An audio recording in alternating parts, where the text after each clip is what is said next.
Hello friends, কেমন আছো সবাই? আশা করি তোমরা সবাই ভালো আছো আর আমিও মোটামুটি ভালোই আছি। তো আজকে তোমাদেরকে কোনো ব্লগ শেয়ার করব না, যে আমি যে ব্লগ দিই সেই ব্লগ শেয়ার করব না। আজকে আমি তোমাদেরকে অন্য কিছু শেয়ার করব, একটা পার্সোনাল কথা শেয়ার করব।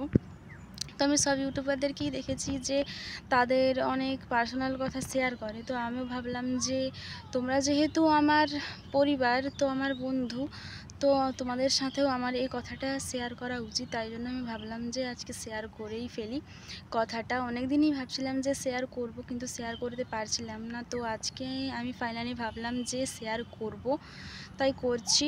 তো আমি প্রতিদিন ব্লগ দিই না, প্রতিদিন ব্লগ দিতে পারি না, কারণ আমি ভাবি যে প্রতিদিনই তো আমি ঘরে যা করি, মানে বাড়িতে যা করি আর কলেজ যাই আর টিউশন যাই, সেটাই আমি তোমাদের সঙ্গে শেয়ার করি। তো বন্ধুরা, আজকে আমি অন্য কিছু একটা শেয়ার করতে চাই। তো আমি বলতে চাইছি যে আমার বাবার প্রচণ্ড শরীর খারাপ। তো এটা শেয়ার করা ঠিক নাকি আমি জানি না, কিন্তু যেহেতু আমি মানে বাড়িতে যা হয় বা যা করি আমি যেহেতু তোমাদের সঙ্গে শেয়ার করি, তাই আমি সেটা তোমাদের সঙ্গেও শেয়ার করছি। তো ফ্রেন্ডস, আমার বাবার প্রচণ্ড শরীর খারাপ, মানে ডাক্তার দেখানো একটা হয়েছে, আবার একটা ডাক্তার দেখানো হবে। তো তোমরা আমাকে একটু আমার পাশে থেকো, আমাকে সাপোর্ট করো।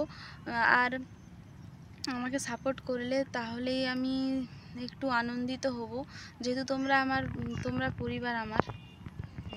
তো বন্ধুরা, তোমরা একটু ঠাকুরের কাছে প্রার্থনা করো যে আমার বাবা যেন তাড়াতাড়ি সুস্থ হয়ে যায়, আগের মতো হয়ে যায়, আর আগের মতন যেন আমার বাবা কাজেও যেতে পারে।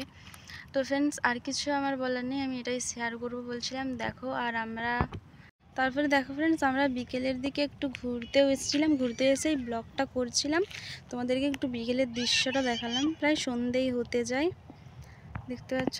তো বন্ধুরা, এখানে আমি ব্লগটা শেষ করলাম। ব্লগটা ভালো লাগলে প্লিজ আমাকে সাপোর্ট করো, এবং ভালো লাগলে like, comment, share and subscribe করে আমার পাশে থাকবে, এবং আমার বাবার জন্য একটু প্রার্থনা করবে।